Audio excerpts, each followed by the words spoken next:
Olá, eu sou Luísa da Pact, uma plataforma humana de resolução de disputas e gestão de conflitos. Eu vim aqui hoje falar sobre um artigo recente do Valor Econômico que usa a expressão demissões humanizadas. O artigo traz a mudança de percepção das áreas de gestão de pessoas sobre o momento e a importância da demissão. Traz vários ali exemplos de empresas que passaram a se preocupar. A gente vai trazer aqui, com base na nossa experiência, por que a gente deveria falar sobre isso, e a gente recomenda a leitura do artigo. A gente vai deixar depois aqui o link para vocês encontrarem.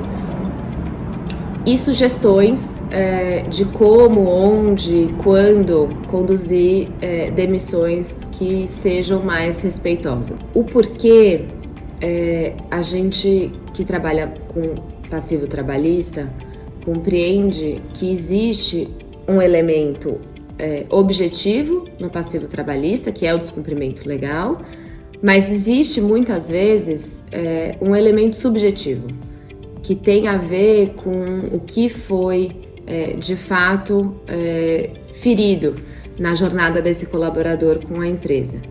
E esse não é, muitas vezes, a razão pela qual, a causa de pedir, né? Não necessariamente precisa ter um dano moral, né? O que eu quero dizer é que, muitas vezes, o aspecto subjetivo de como o colaborador saiu da empresa é um fato impulsionador da demanda trabalhista.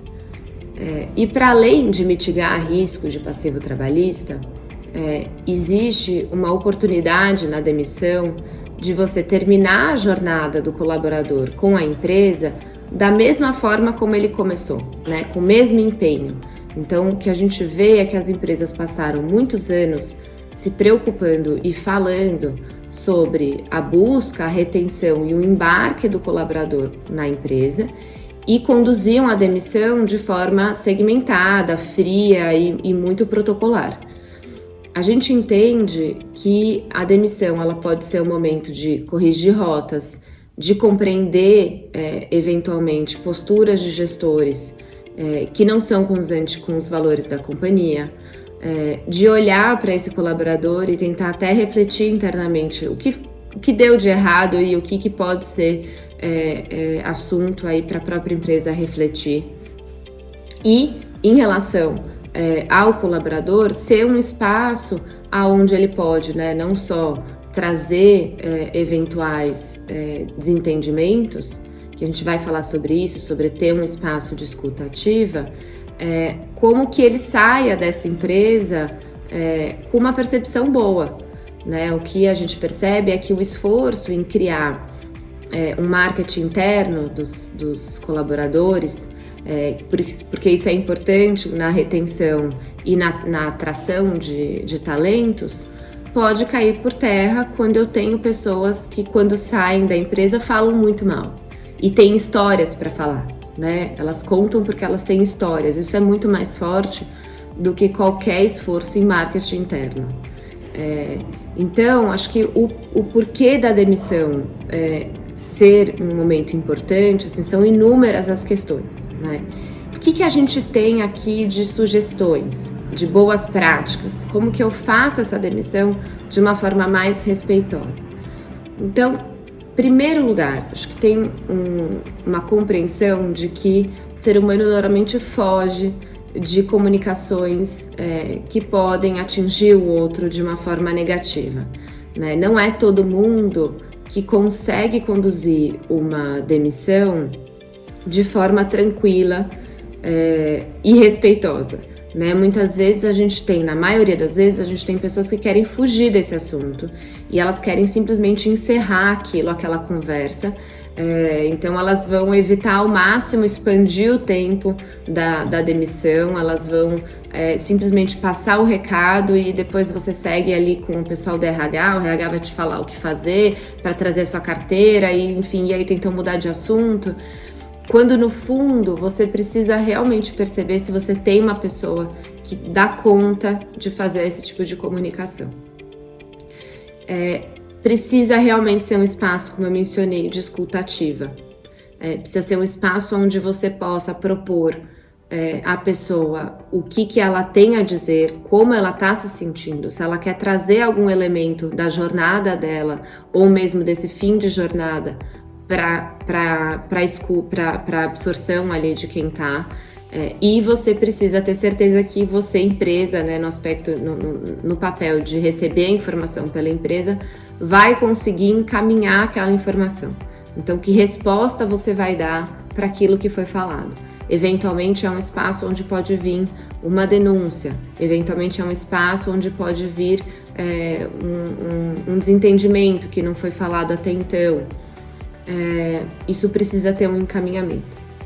Pode ser que aquele momento de comunicar a demissão não seja exatamente o momento onde o colaborador está pronto para falar.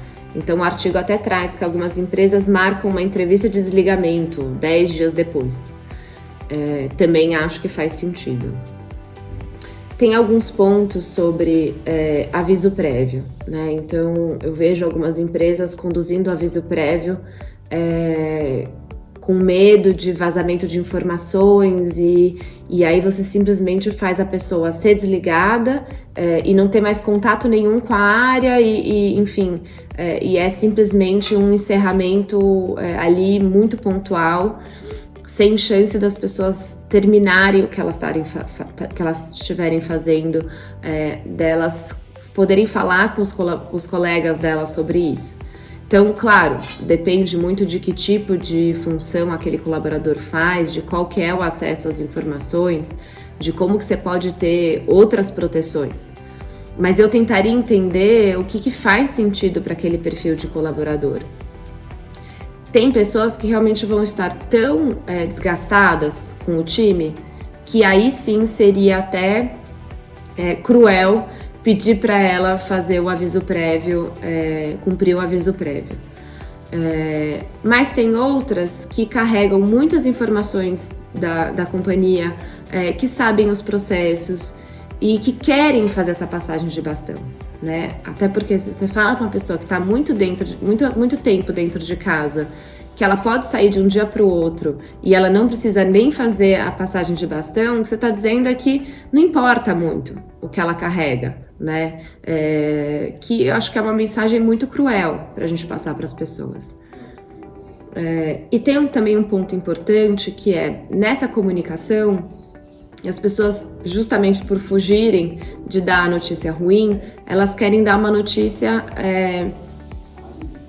quase que atribuída ao além, né? Elas não querem trazer ali os motivos reais da demissão. E aqui existe um cuidado muito grande, onde eu acho que é importante você trazer a narrativa do porquê que não deu certo, né? Por que essa jornada chegou ao fim, sabendo que existe uma autoestima ali da pessoa que precisa ser preservada, né? Então, assim, a gente precisa entender que não deu certo para aquele cargo, para aquela função, para aquele líder, o que não significa, que é o que a gente vê na vida normal, que aquela pessoa não vai conseguir um outro emprego e vai ser bem-sucedida numa outra função. Muitas vezes até a gente precisa refletir sobre isso, né? Qual que é a parcela aqui de responsabilidade da empresa? Será que houve um erro na contratação? Eu contratei um perfil técnico quando o cargo era generalista? E aí, enfim, a gente estava com pressa para preencher essa vaga, então a gente deixou a vida correr e a gente foi vendo pelos feedbacks que não estava dando certo, mas a gente seguiu. A gente pode trazer isso, né? Se isso for verdade, claro. Então, acho que existe uma narrativa a ser dada. Ele merece saber por quê.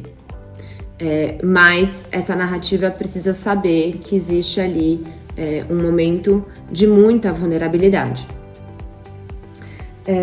Que mais? Acho que tem uma questão mais formal, mas não menos relevante, que é quando a gente percebe que o momento final do ano, Natal, Réveillon, as pessoas querem, né, sentir que o que elas fizeram pelo ano foi suficiente e elas estão prontas para novos começos. A gente demitir no momento onde a pessoa vai estar com a família inteira, tendo que dar essa narrativa, também me parece pouco cuidadoso. por fim, eu tentaria trazer, nesse momento da demissão, os elementos de trajetória desse colaborador.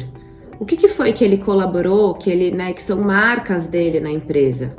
O que ficou de aprendizado? O que ficou de mudanças, ou de produtos, ou de avanços? Né? Isso faz parte da trajetória dele, da narrativa dele, que podem ter sido 6 meses, 8 meses, mas, enfim, pode ser que tenha algo nessa trajetória que ele trouxe que vai ficar com a empresa, que vai fazer alguma diferença. Acho legal também poder trazer isso para ele. Acho que, por fim, oferecer ajuda, se isso for possível, acho que deveria ser, porque mesmo que você não tenha um grande departamento de gestão de pessoas, você pode oferecer ajuda em rever currículo, fazer indicações, fazer recomendações, onde fazer a demissão, né? Muitas vezes a gente vê uma percepção de que se eu fizer a demissão no meio virtual, eu não vou estar sendo cuidadosa e humana. Não vou, né, uma certa incompatibilidade entre demissões humanizadas e os meios virtuais. Aqui o cuidado é refletir se é respeitoso eu pedir para a pessoa me encontrar presencialmente, se eu não, enfim, se não existe um retorno presencial ainda para a empresa inteira. E se eventualmente essa pessoa tem uma situação de risco por ela ou por alguém que ela mora junto, que inviabilizaria o encontro presencial ou a deixaria muito mais nervosa do que um encontro virtual. Então, acho que não tem um caminho, né? Não é porque vai ser uma conversa virtual que ela não pode ser muito cuidadosa e muito respeitosa. É claro que o esforço de conexão no meio virtual é maior. Aí você realmente precisa entender que se você consegue conduzir uma conversa com conexão pelo meio virtual. Acho que era isso. A gente acabou trazendo, eram poucas sugestões, acabaram virando muitas sugestões. Gostaria muito de escutar, de saber se existem histórias que podem ser compartilhadas aqui com a gente sobre esse momento de demissão e sobre as reflexões que a gente está trazendo. A gente vai deixar o link para o artigo do Valor Econômico, que a gente recomenda fortemente. E é isso. Muito obrigada.